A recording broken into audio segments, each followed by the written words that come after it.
How did you get yourself up to speed with knowing what you needed to know versus relying on experts? And then how are you thinking about skills development for your teams, both from the SME perspective, but also from the technology perspective? Yeah, no, it's a good question.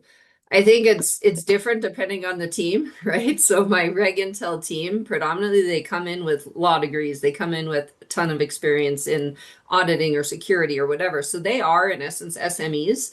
So I'm not teaching them those skills. They kind of come to it with that expertise.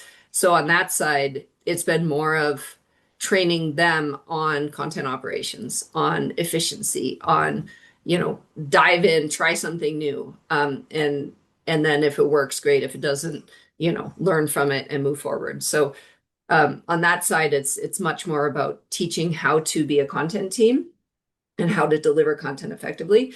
On the tech doc side, of course, these are all technical writers, right? So, and fairly senior ones. So they all come at it with extensive experience on structured content, on how to use Polygo, on how to publish content effectively, on style guides, on things like that. All of that they kind of have.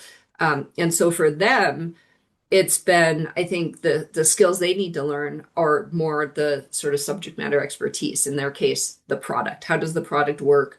What are the use cases in which case someone would come to the product for? To understand these use cases, they have to have a little bit of knowledge about the regulatory intelligence, what's changing out there in the world in terms of all of these regulations that are regulating how we use data, how we use AI. They have to have some knowledge of that. They don't necessarily have to be subject matter experts in that, but they have to know enough because understanding that helps you understand how the product works, right? And so more of the skills on that side, I'm trying to make them more subject matter experts, even though they'll never quite get to the level of the subject matter expert of the lawyer, right? They need to take on some of those skills. And I think that's a big shift now.